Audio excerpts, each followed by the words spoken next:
I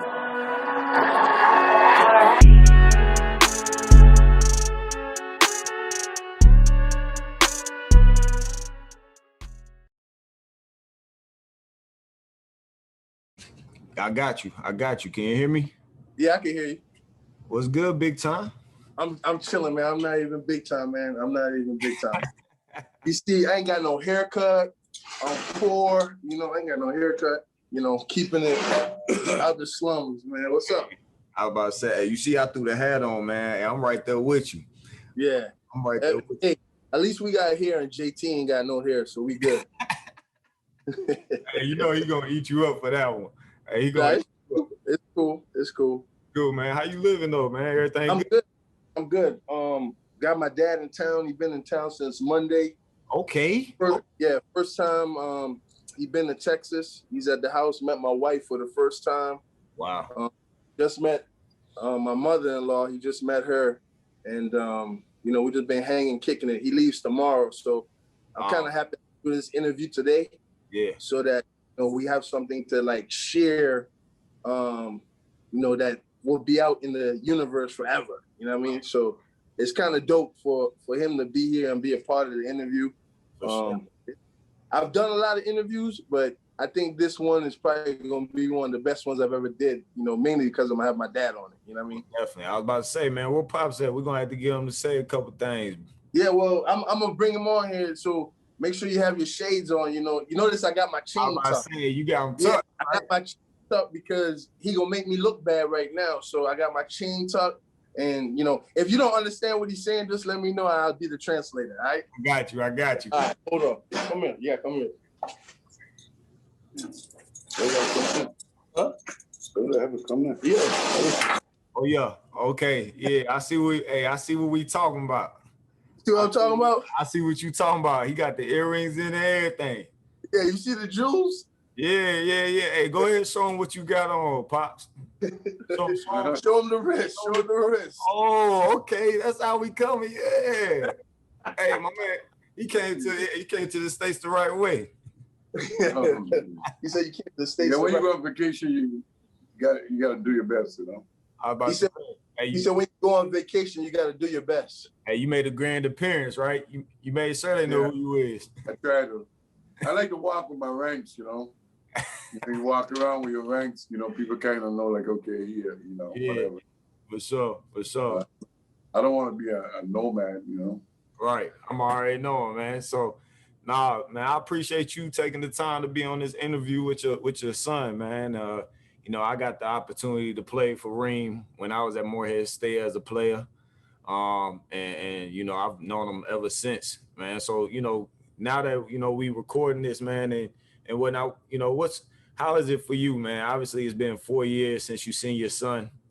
You know, kind of talk, you know, just briefly, you know, about, you know, how that's been, you know, seeing his growth, you know, over these past few years, and especially, you know, when he's not able to get back home as often as, you know, he would like to.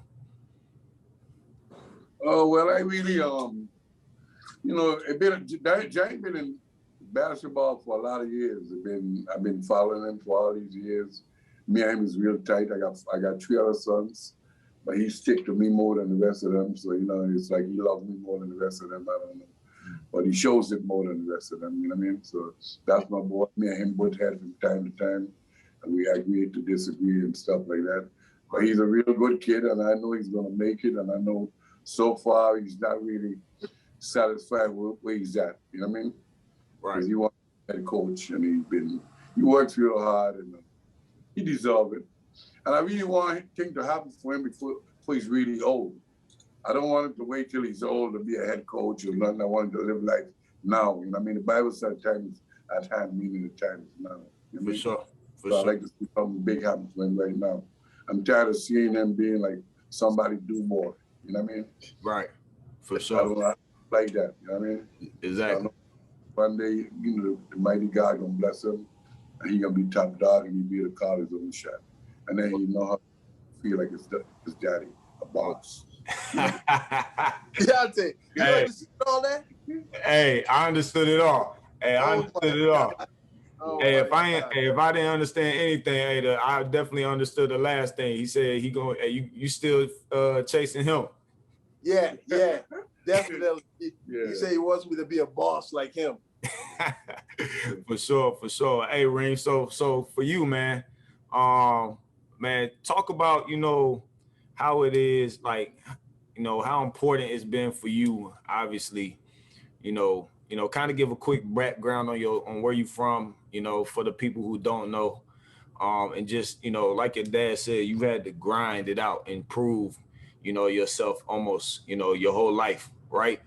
And now you're in a place where it's you're setting yourself up to be a head coach, whether it's sometimes this year, next year, whatever the case may be. So kind of give us a brief background on growing up in the Virgin Islands, coming to the States, playing in college, and then we'll kind of talk about your coaching. Okay. Yeah, born and raised in St. Croix, U.S. Virgin Islands. You just met my dad. I lived there until I was 15. Grew up a regular island boy. I kind of was a late bloomer. Spending a lot of time with my cousins. Chasing chickens and riding horses, and I couldn't climb a coconut tree, but I would be the guy at the bottom of the coconut tree catching the coconut. To take it home. Spending a lot of time with the beach. Spending a lot of time with the family. Just being a normal island boy, man, running around with no shoes on, having fun, getting cuts and bruises, racing bikes, playing marbles, racing marbles. I grew up a normal child, man. I grew up, with a good mom and a good dad, that gave me the opportunity the best that they could, while I was living on the island, I wasn't rich, but I wasn't poor. You know what I mean? But I had everything that I needed, and I grew up not expecting much or asking for much, but if I opened my mouth, I got it, But I was happy with whatever I got. I never was like, oh, I see Deontay with the Jordans on. Let me run home to my dad or my mom and tell her I need these Jordans. That never been me growing up, Right. I just appreciated what I got, and then what I got, I made do with what I had, Most definitely. And, I can kind of tell those values, that were, have been set in you, as you move forward in the business. So, kind of talk about those times, especially, with your dad right next to you as we do this interview. And just kind of talk about how those values, of like being instilled in you of hard work, having to grind for what you want, not always being able to get what you want every time you ask for it, and having to figure out a way to make it happen for yourself, that was instilled in you. It seems like there in the Virgin Islands before you came and got the opportunity to come play in the States. Nah, definitely. I mean, beyond the hardwood, man. Like this is beyond the hardwood here. This is what you want. You know what I mean? For sure. My mom was a hustler in her own right, and still to this day, she hustles, sell bakes, cakes, and all that. My dad, was a hustler in his way, and it cost him some years of his life that I wasn't able to see him for years at a time.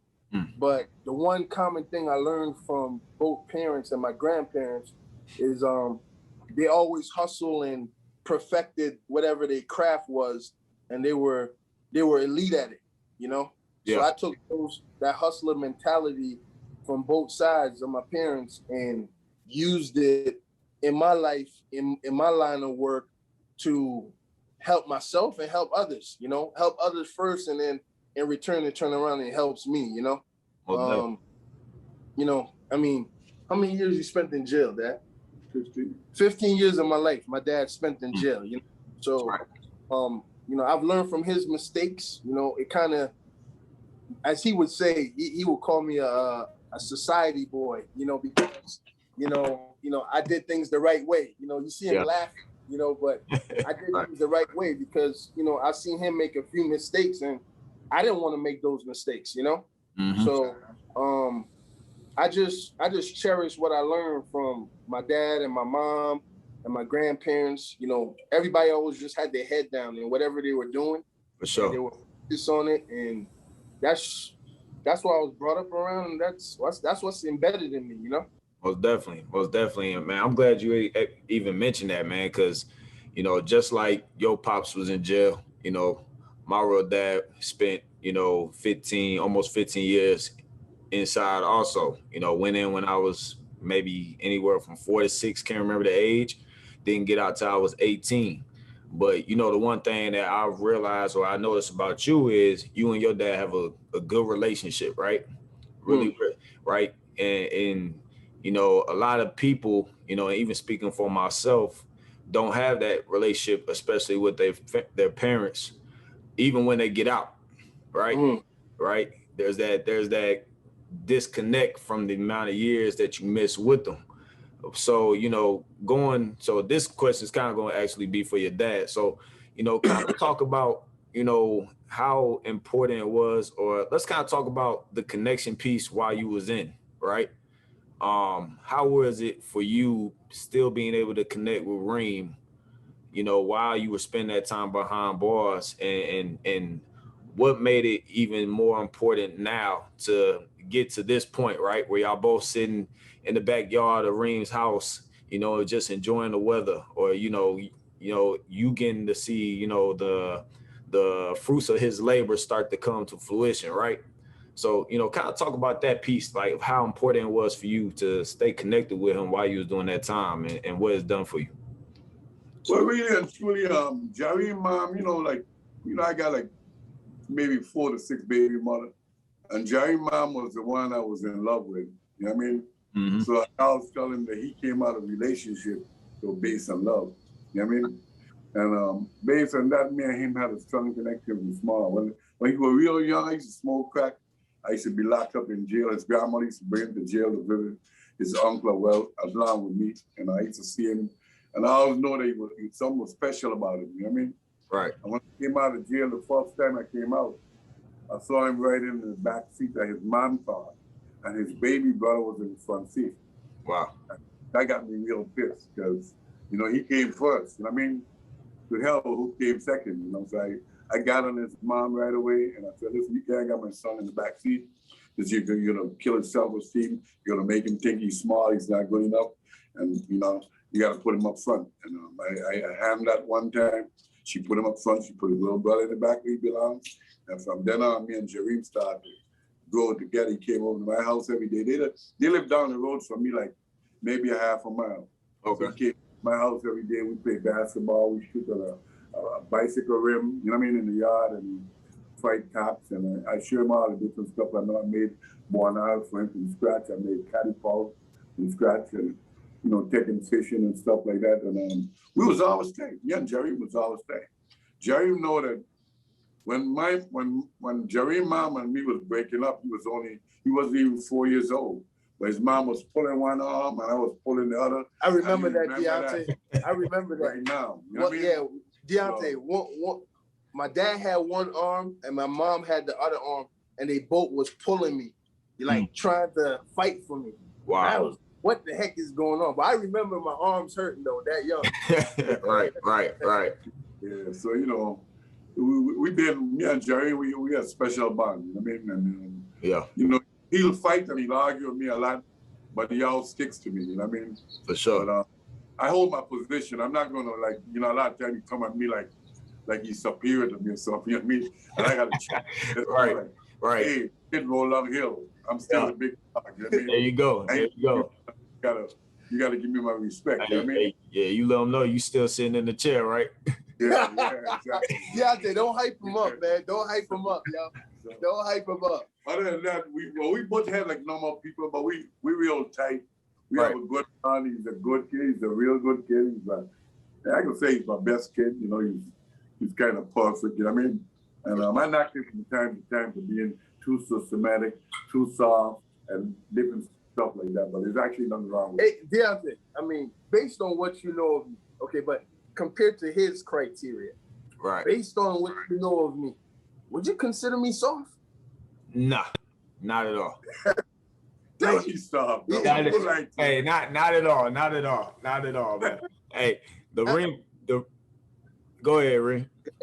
No, go ahead, tell him. Now I was gonna say the Reem that I know, like I played for Reem for a year, so Reem was the one person my second year at Morehead that like brought me in and really challenged me, right? Like, and it wasn't really even the basketball aspect of it. Like, he was trying to challenge me more so for like where I'm at right now in life, more so than the on the court aspect of it, right? And Reem, he tells it like it is, like to anybody. Like he calls our head coach and tells him, like, shoot, Reem, you remember when I sent you that picture of coach? Yeah. Hey, I'm still. Hey, he's still trying to get me back for that. He still say he owed me one for that one.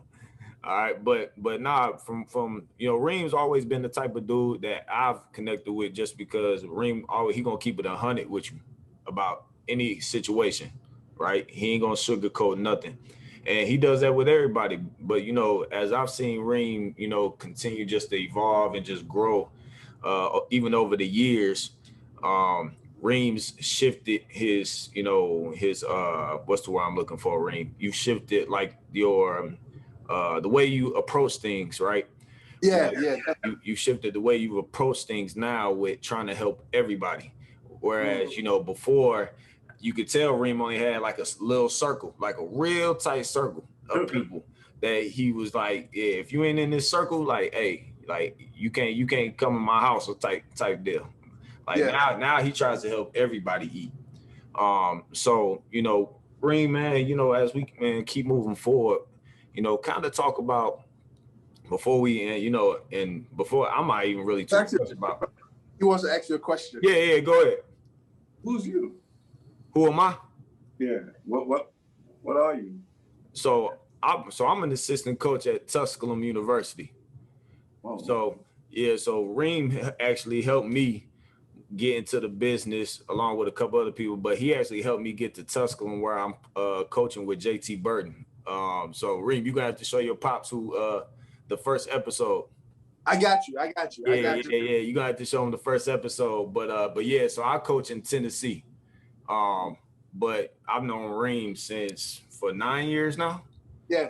For about 9 years. So we've been in touch for about that long. But Reem, man, just to get back, to what I was getting ready to say, kind of talk about, how important it was for you, or kind of the emotions you was going through at the time, right? Growing up, not having your father there, right? Mm. How important it was for you once he got out, right? To, reconnect and try to relive or cherish those moments that you missed while he was gone, right? Because you would only go to get to visit him was about maybe 30 minutes to an hour, if that. I don't even know how long, but but like you said though, my grandmother, rest in peace, Ruth Samuel, she used to go to visit my uncle in jail. Yeah. So she used to take me to visit my dad, and honestly, that's how our relationship really started. Like when I registered as a kid that this is my dad. Right, like when you're growing up, you know who's your parents, but you don't know the significance of it. But even though he was behind bars, he showed me a lot of love behind bars. Even though he was behind bars, he still had a lot of pride, and I saw that. So you would think a person in jail would be like lumpy and down and out, and he was energetic. You know what I mean? He was energetic, like there was a better day coming ahead. So yeah, even though I would leave him from the jail cell and going back home with my grandmother, I didn't feel like, oh man, like that's it for my dad. You know what I mean? Because he was so upbeat. So I left out of there like, he gonna be out soon. I don't know when soon is, but and left there feeling down and depressed because my dad was in jail. For sure. I felt the love through the cells and through the visiting room and all that type of stuff. We used to take walks in the yard in the jail because you could walk around. So we used to take walks in the yard. Right. And I just remembered I didn't want to feel like that, even though he was in there. Like I didn't ever want to feel like that. So that's why I always tell him that's why I walked on the sidewalk. You know, streets is made for certain people, and I chose the sidewalk. You know. I like that. I like that. Yeah. I like that. All right, so man, you get the chance to come to the States to play. So kind of walk us through, your playing, experience in the States, and then what kind of got you into the coaching business? Man, I came to the States. When I was in the Virgin Islands, I was really, really good at baseball. Nobody ever believes it when I come to the States because my mom stopped me from playing baseball because my grades were so bad. It was going bad, so she stopped me from playing baseball. So I started messing around with basketball, thanks to my dad. Like he said, he made me a rim at his house. It was, attached to my grandmother's shop, and it was made out of a basketball rim, a bicycle rim. Yeah, bicycle rim. It was made out of a bicycle rim. And we would shoot for hours, shooting competition, Right. And he used to beat me a lot because one thing he got is a straight arm shot. Like, it's right on target. Right. So I got competitive with that, starting going up to the outdoor courts and playing with people. And I just started to fall in love with basketball, and no disrespect, but basketball just brought a lot more women to the games than baseball did, Yeah. So I started playing basketball because it was cool and it was indoor and people wanted to be a part of that, Right. So I got put onto it. Then I got a little better each year. And then I got an opportunity to go to the States. My mom and my dad, they actually discussed that, me going to the States. And I remember my dad giving me some money in the kitchen. And his exact words to me when I was leaving that day was like, you got to stoop to conquer. Sometimes you got to stoop to conquer what you want to do. So I just remember that, in 97 when he told me that on June 23rd, 1997. So moved to the States. It wasn't as smooth as I thought it was going to be. Basketball was a whole different level compared to the islands. It was played faster. And I realized that I was just an average Joe, up here in the States playing basketball, So Right. I had to work really hard, dedicated myself to it to get better just to make my varsity team at my high school. And I missed the tryouts during my first year because I had chicken pox, So Oh, wow. About me from all the hard work and still giving me an opportunity, made the team, ended up being a starter, made the all-star team by default because somebody got hurt, but I had 21 in the all-star game. Okay. So just, grinding from the beginning, Right. Didn't know how important school was, didn't have the grace to go to a 4-year school right away. So I went to junior college, played for the legendary Bill Lewitt at Cecil. I was trying to be on a 2-year route, tore my ACL. So I ended up being there for 3 years. Coming out of JUCO, I had several Division I offers. Winthrop, what's my man that was at Wichita State? Greg Marshall. He was the head coach there, offered me.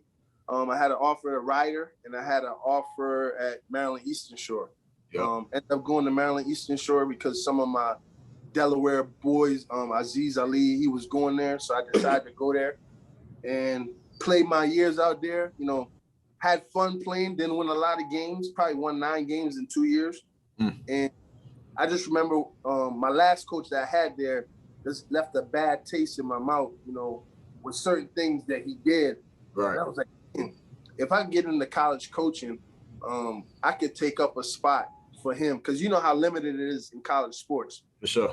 So I said if I could get into college coaching and I could take up a spot, I could take out one bad person. You know what I mean? That was my goal to begin with. Right. So I actually started coaching the intramurals at UMES, and I was just getting the itch. That's right. Yeah. So I called back my legendary junior college coach, Bill Lewitt, told him I wanted to get into college coaching. My dad said I was crazy. I had to make sure you see that. He said I was crazy. He's like, yo, dude, go be a gym teacher. When I told him how much I was making in my first job, $2,500, he's like, what are you doing? He's like, he's like, go be a gym teacher. Yeah. Hey, let me ask you, hey, what was your initial thoughts when Reem told you how much he was making? $2,500 a year. Yeah, I mean, I thought he was crazy. You know what I mean? So I told him just settle. You already got the degree. go ahead and be a gym teacher. You know what I mean? Right. And I've been hearing that ever since. Remember, listen, you told me to be a gym teacher. You know what I mean?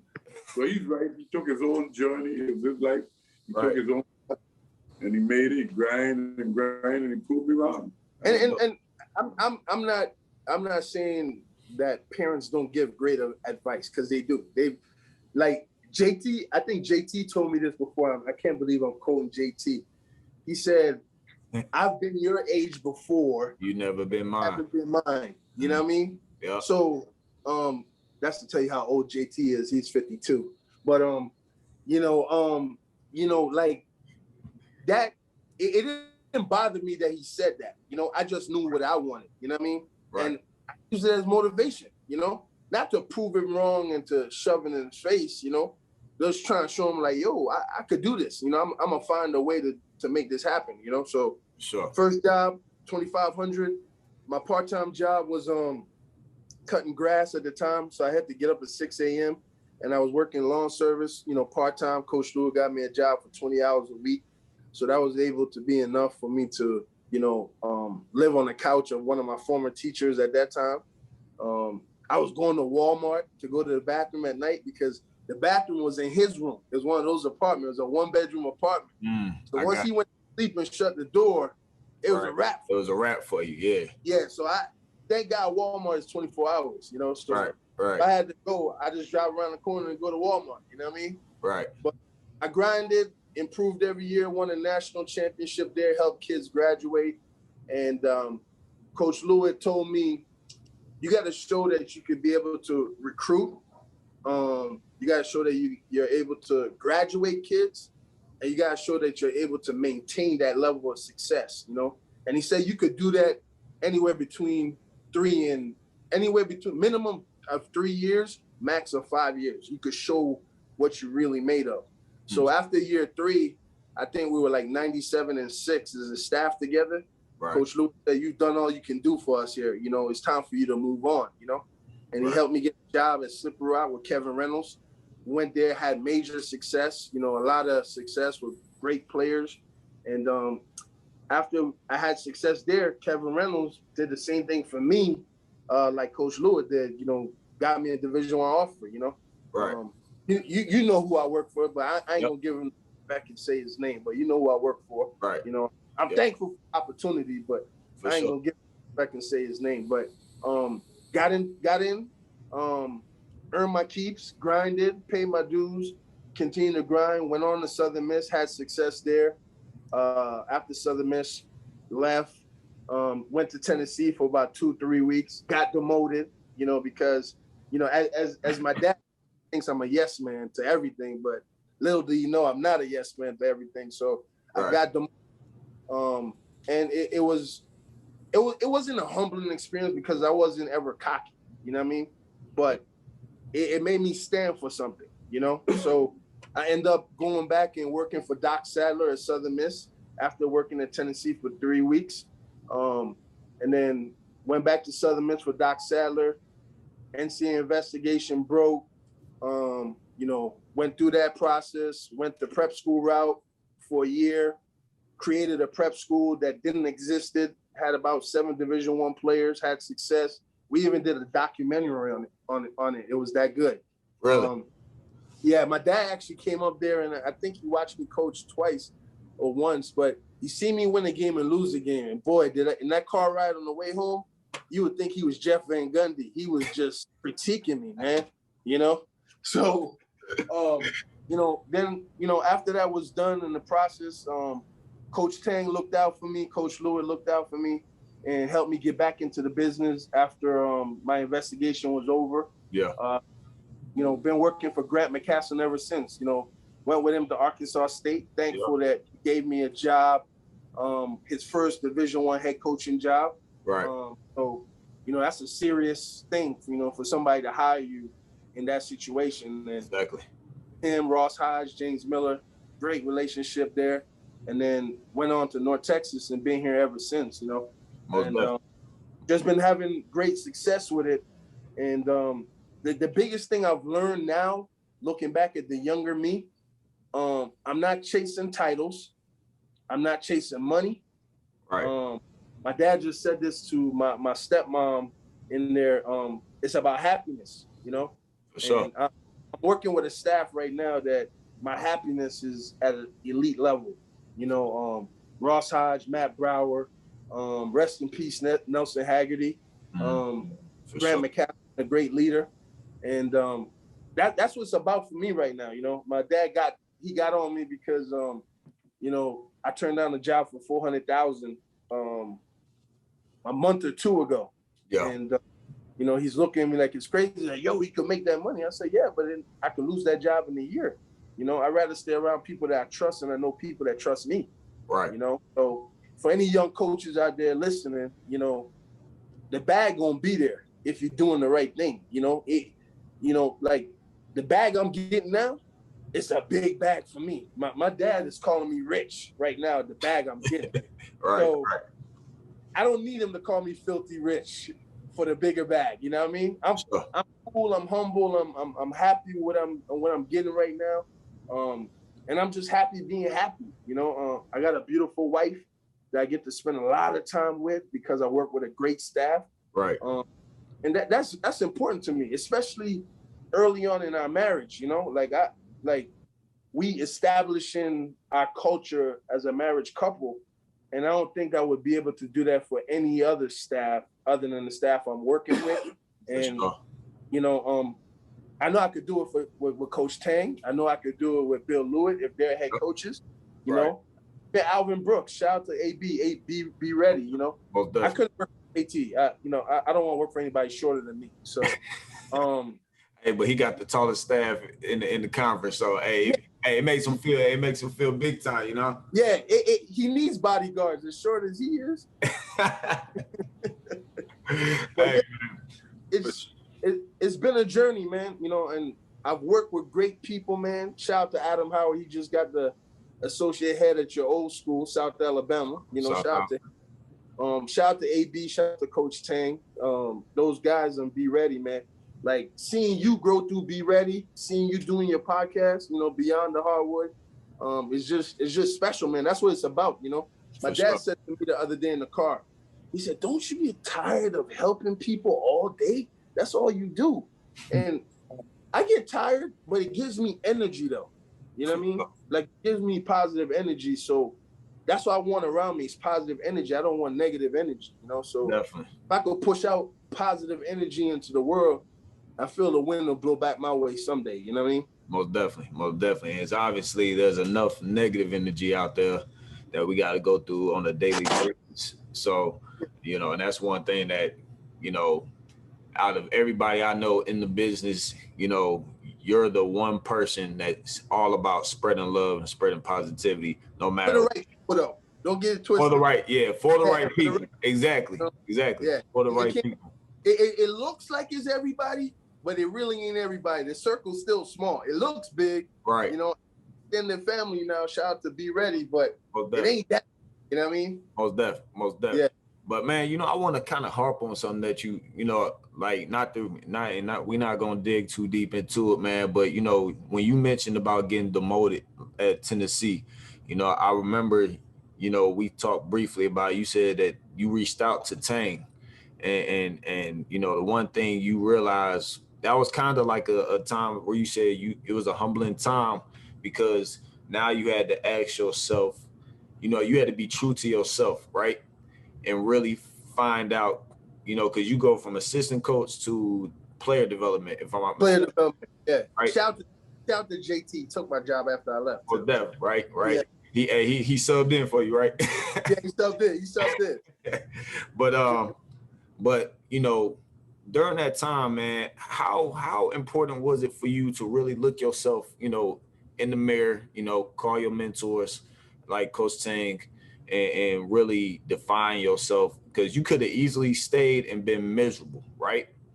Or you could have you made the bigger decision of leaving a job where you was probably making more money and all this type of stuff to go back to Southern Miss to be what, you know, you look at yourself as, right, as an assistant coach, and not, you know, demoting into a lower role, man. So kind of talk about how that how your mindset, you know, triggered you at the time to say, you know, I'm better than this, right? And for some people, they have to take those roles, right, in order to get where they want to go. But for you, you know, that was kind of like a moment I feel like for you where you was like, nah, like I'm walking in my purpose of where I'm going right now, and you know, just kind of harp on that for a second, like find, you know, just that definition of being true to yourself in that moment. Man, when it happened, again, you know, because you know Goodman tweeted it out, you know, Yeah. everybody's goals and all that. Right. You know, I took it. I took it like any competitive person was. Like I wasn't happy about it, but Right. you know, I had to deal with it. You know, like at least I still had a job. Right. You know what I mean? Right. Some people don't even have a job, so I was thankful to still have a job. You know what I mean? I called Tang and I called Coach Lewis. I said, what y'all think? You know what I mean? Yeah, I was making more money. Yeah, it was going to be a bigger light, the highest level, you know, but I wasn't in the same role anymore. And I just remember Coach Tang and Coach Lewis telling me like, yo, you're a coach. You know what I mean? Like no disrespect to any player development out there. None at all. Right. You know, but like you help people get there, like you belong in that role. You know what I mean? You earned that role. So I was thankful Doc called me, you know, and he offered me a job. He offered me my old job back. And I was able to go back, man. And it kind of, what registered in my mind, and I'm not saying it because he's sitting here, but it came back to that speech he gave me in 97. You got to stoop to conquer. You know what I mean? So I know I wasn't where I wanted to be in the role I wanted to be. So I had to go back, and, you know, and then get right to come back. You know what I mean? Sure. So I don't regret it, man. Like, cause you know, if you don't stand for nothing, you're gonna fall for everything. You know, rappers and everybody say that, you know, but it's really is real life though. Exactly. Yeah. And man, just kind of, and man, to follow up on that, you know, the one thing that I've realized, you know, with my short stint in the business, but for somebody like you who's been in it for a while, is that you got to have some people, like you said, you got to have a circle of, you know, however many, depending on how big your circle is, of people you can go to, especially in times like that, right?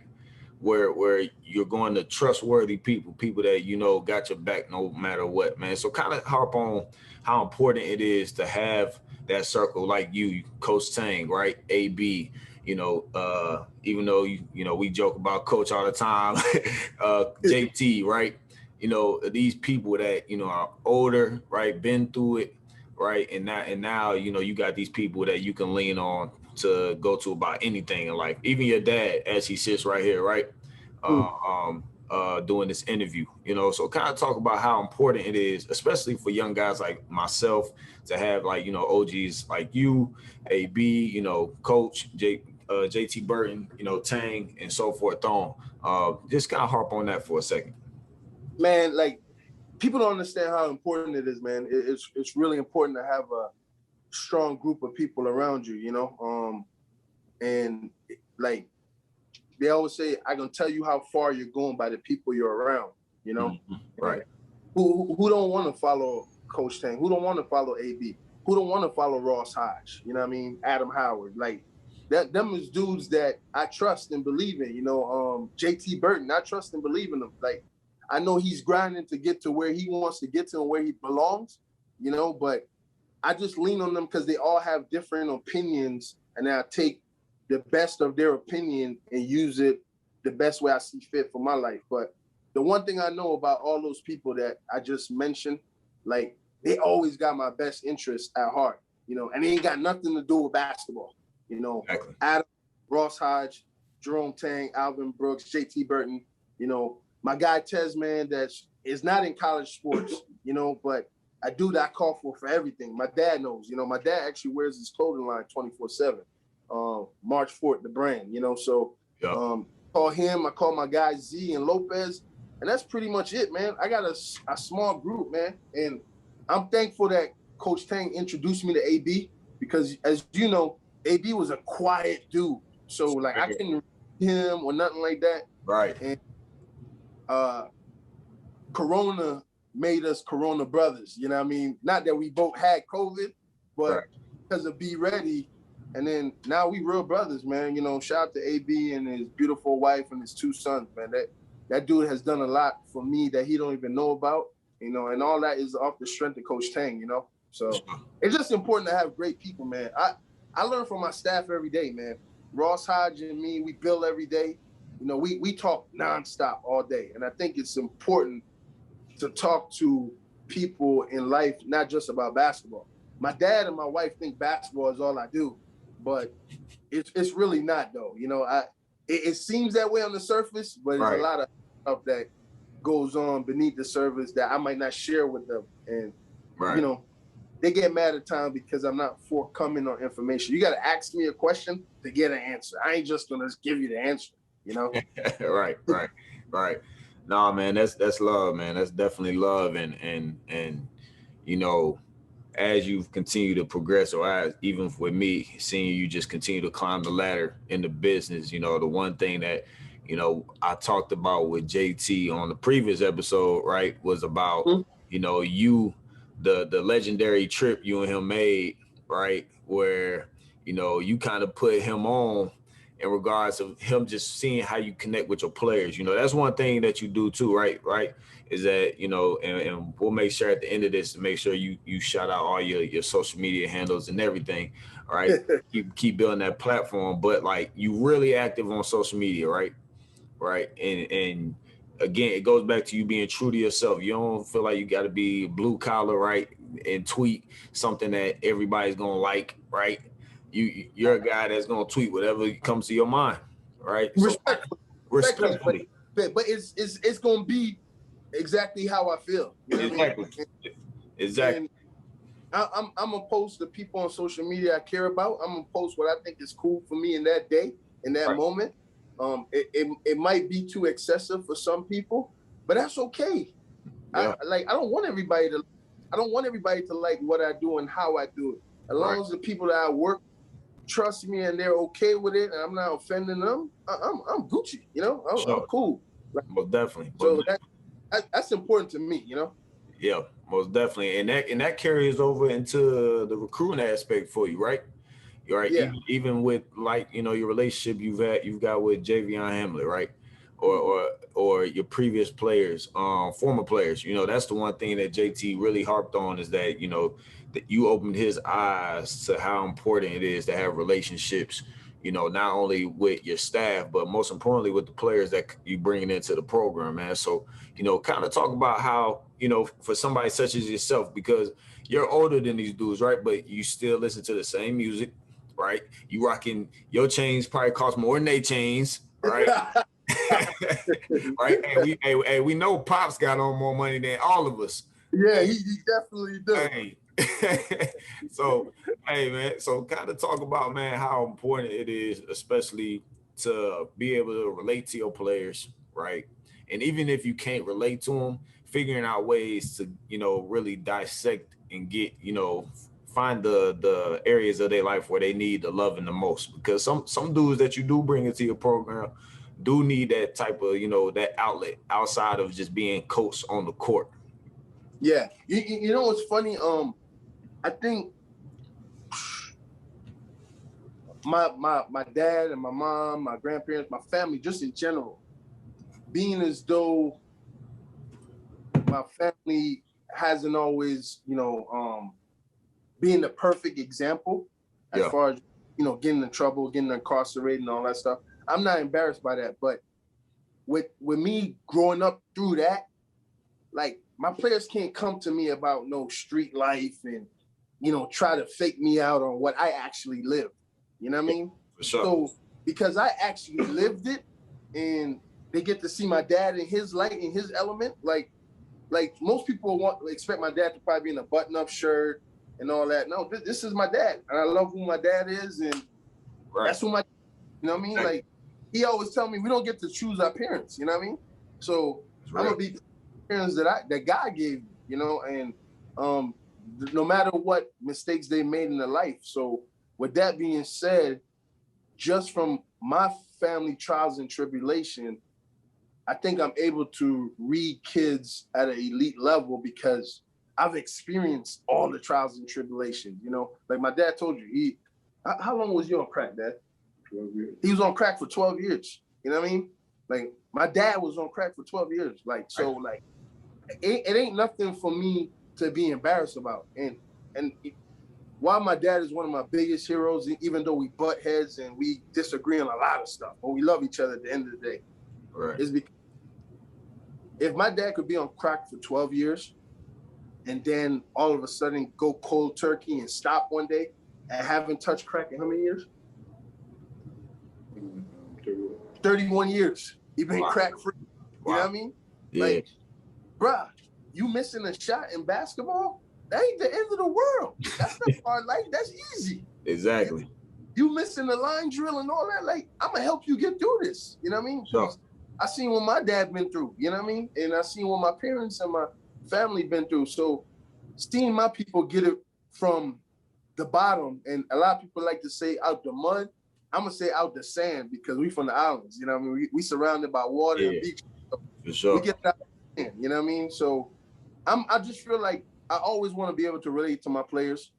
Reggae, rap music is gonna always keep me calm and keep me in the loop of what's going on. I mean, my dad is in here all day, every day watching rap videos. You know, my dad is, 64 years old, but that helps him stay young and helps him stay relevant. He know more rap music than I do. You know, I be learning stuff from him. So the best way to teach your players is, find out what their interests are. And what their interests are, you come to them from that avenue, and then you get to the avenue you actually want to go to with them. But you gotta come to their level a little bit too now. You can't just be high and mighty and think it's all about them just, following you and respecting you, Most definitely. Obama said, meet people where they at. You hear what he said? Repeat that again for him. Repeat that one more time for him. Where they at. He said Obama said, meet people where they're at. That's real. Yeah. That's real. That's real, man. Most definitely, man. Well, man, it's been a lot of wisdom dropped on this, right? A lot of wisdom dropped, man, from you, from your pops, man. Obviously, Reem, you know how I feel about you, man. It's all love. Every time we talk, every time, we connect with each other. Man, so, to move forward, man, I want you to, drop a couple more, drop some advice, right? For those who listening about, overcoming adversity, right? Right. And continuing to push forward, right? And I even want your pops to drop, some advice also, because, he's been through it all, right? So, and again, like JT said, right? He's been, our age before we've never been his. So, man, both of y'all, man, drop some advice for the people, as we, wrap this up, man. And as we, get ready to close. Man, well, really and truly, it don't matter where you came from, but where you're going. I mean, everybody, a personal journey. Like it's all it is a journey. Whatever you're doing, you're on that journey. And you got to try to be the best you could be. Be the best you. That's all you can do at the end of the day. You know what I mean? For sure. Accept your shortcomings, because you're only human. Exactly. All right. Peace out, bro. Yeah. So, yeah, man, I mean, like you said, it's a journey. Everybody got their own personal journey. And, you just got to strive to do it, And it's going to be obstacles, man. It's going to be obstacles. Sorry about my iPad falling, but it's going to be obstacles, not to be long-winded, but, my obstacle, I went through my depression, that was a hard time for my dad, you know what I mean? And even during that process, my dad was upset with me, because he felt I didn't go about it his way in order for me to get better, you know what I mean? But we came through that obstacle together, you know what I mean? I mean, my dad even told me he thought my career was over, because of what I was going through, but little did he know, it didn't take confidence from me, it gave me motivation, like, one, I was happy that he was worried about that, you know what I mean? Because it showed his love for me. But it gave me motivation to fight back, and that's what life is about, man. Getting up every day and fighting, and surround yourself with great people, man. All right, this is not for show. This is not stage. Like, don't chase money. Don't chase titles. Chase happiness and good people, and everything else is going to take care of itself, man. I work with great people every day. Right. Grant Caslin, Ross Hodge, Matt Brower, the rest of the support staff. Like today, we're offering, we just started workouts this week, okay? Listen to this. We just started workouts this week, Monday and Tuesday. We took Wednesday off because they know my dad was here. I ain't seen my dad in a minute. They let me chill all day with my dad, go shopping, Snapchatting, and all that stuff with my dad. You know what I mean? Like, because family and life as a balance is important, you know? So to the young dudes out there listening, don't chase this name and title so fast that you forget to live life, man. You know, and my dad used to tell me that. I was like that when I first started. But Yeah. My dad would be proud now that he sees that I live life now. I enjoy life a little bit more than I used to. Probably still not enough to his liking, you know, but I'm doing a lot better than where I was, you know, 5, 10 years ago, you know. So pour into the next man, be unselfish, you know, and, you know, if it comes back, it come back. If it don't, you can go to sleep at night knowing that you didn't lie to anybody, you know? For sure. Most definitely, man. Most definitely. And Reem, man, I definitely appreciate you for all this wisdom you've dropped. And hold on. Laws of power. Right? Oh, yeah. Robert Reem said self-interest rule the world. You heard what he said? Repeat that one more time for us. In the book, The 48 Laws of Power, written by Robert Reem, one thing he said I remember very vividly, self-interest rule the world. So everybody got to be by themselves. He said self-interest rules the world in the 48 Laws of Power, the book that he read. So, For sure. Got to think about themselves too as well. That's real. That's real, man. Hey, you know, it was funny. It's funny now that I mentioned, as we get ready to close, man. Hey, JT said that it was gonna be funny once this episode gets put up to see whose episode gets the most views. Hey. Oh my God, JT is always doing that, man. Hey, tell him he got it, man, because I ain't even on social media right now. I'm on a little social media hiatus, you know, just taking the time and spending time with the family and all that type of stuff, you know. So right, like he got it, man. Hey, JT, I'm glad you got 5 views, bro. You're right. I'm gonna get 4 views. Hey, man, nah, most definitely. Well, Reem, man, I appreciate you, man. I appreciate you and your pops both popping on here. Obviously, man, it's probably gonna be one of the best, man, because it's real. You know what I mean? It's raw, right? Yeah, it's very raw. You know, it's not. There ain't nothing. They're not never manuscripted anyway, right? Yeah. But you know, it's not too many times that you hear too many people getting on podcasts, especially college coaches talking about, you know, the parents doing, you know, 15 years or being, you know, on crack for over 10 years, or, you know, even your situation with depression, right? Mm-hmm. A lot of people, you know, try to, you know, put on this, you know, this face, you know, for people, you know what I mean? And I'm not worried about putting on the face and the perception, man. Like I most definitely want to be who I am every single day of the week. That's a young island dude from, you know, the Virgin Islands that came to the great land of America that people like to hate on a lot, you know. But my dad had snapped every highway, every big building. Like he thinks Texas is the greatest he's ever seen. He talks about how smooth the roads are, you know, all that stuff. Like, because in the islands, we got big potholes you can lay in, you know? Right. So he just happy, like, filming everything, you know? Like, you think I film a lot? My dad made me and little DJ Khaled look like amateurs. Hey, before you know it, hey, it's gonna be time for him to. He really trying to move us get over here. That's what it is. Yeah, he's an island dude, man. He likes island, he like moving to his own pace. He don't like to be in a rush. He thinks I'm in a rush and I'm actually being calm, but he's like, man, you're going too fast. Chill out. What are we in a rush for, you know? No, I feel that, man. Well, hey, you know, as I get ready to man, we get ready to wrap this one up, man. You know, I'm trying to do something very special for episode 3. All right. Instead of, you know, as you know, Reem, in season 1, it was just mainly only coaches and people of that personnel. So for episode 3 now, I'm going to bring on coaches' wives.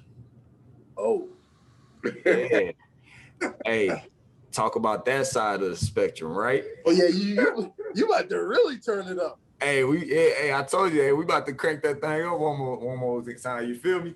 So, you know, give you know, go ahead and throw out a suggestion of a couple people that should be on the episode, because it's not just gonna be one person. I want to try to get at least, you know, 2 or 3. Definitely Tiffany Brooks, AB's wife. Definitely Ray Tang.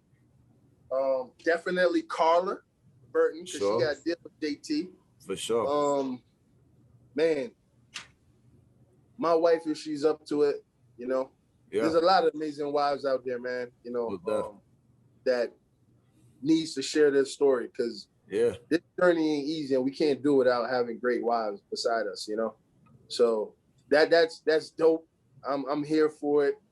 Celebrate it. Like them women need to be celebrated for what they do every single day of the week, which is coach our household. Exactly. And it goes unnoticed a lot, right? Mm-hmm.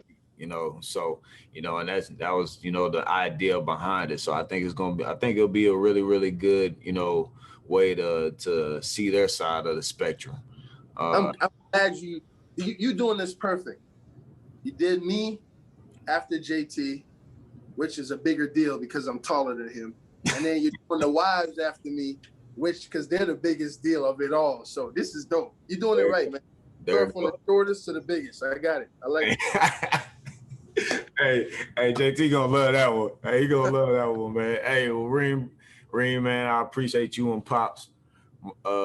Man, you know, it's all love, man. And again, man, like I always finish these with, man, as you know, man, it definitely goes beyond the hardwood.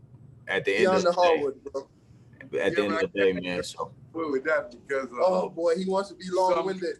Some of the shortest man in the world rule the world, like Hitler, you know, Haile Selassie, little man, they do a lot, they do extra. So he said he just said that some of the short people run the world. So he's trying to give JT some credit. Trying to give JT some credit. Okay. Yeah. Okay. Yeah. Hey, JT he gonna call you as soon as he hear this. You know that, right? Yeah, I know. Hey, man, I appreciate you again. Hey, Reem, go ahead, tell the people your social, even though you off the social right now, man. You know, I can't even remember it, honestly. Like, I think it's been that long. Yeah, I think my Instagram is Forever Coach Reem VI. Yep. I think. Yep. And then I think Twitter is just Coach Reem Forever. Yeah. So your IG. So if you want to follow Coach Reem, man, if you want to follow Reem, all right, his Instagram is Forever Coach Reem VI. All right, and I'll make sure I put it in the description on all the platforms so they know exactly how to spell it. And then on Twitter, your handle is Coach Reem Forever. All right, and I'll make sure I put all those in the description. That way everybody can follow you, man. So, you know, again, Reem, man, all love, bro. You know, to you and yours, man. Wishing you much more success, many more championships, many more chains. You know, to catch up with Pops.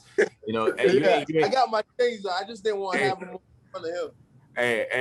Hey, you still got some catching up to do. Pops got the rings on, you know what I mean? Yeah. Yo, man, Deontay, for real, appreciate you allowing me to go beyond the hardwood, man, because it's definitely a lot of stuff beyond the hardwood. Everybody thinks about basketball, but there's so much stuff, you know, beyond the hardwood. So I appreciate you having us on, man. Most definitely, man. You know, it's all love, man. So, man, again, man, y'all boys go kick it, man. I know you said Pops was getting up out of here tomorrow. Yeah, tomorrow, yep. Tomorrow, man. We got practice in the morning, 8:45. We're going to be here for practice. And then after that, I'm going to drop into the airport and then head back to work after that. And then most definitely. Grind continues. There it go. Well, Again, man, I appreciate everybody tuning in to Beyond the Hardwood episode 2 with Jareem Dowling and his pops. You know, special feature. Didn't even know it was gonna happen, man. But hey, we made it happen. Yep. All right, man. Be on the lookout for episode 3 coming soon. And again, make sure y'all follow all the platforms. All right, Instagram is the BTH brand. All right, on Facebook, Beyond the Hardwood LLC. And then on the Apple Podcast, Spotify, make sure you like, subscribe, and comment on the YouTube channel as well. All right. Until next time, man. Again, life goes beyond the hardwood. Let's get it. Peace out.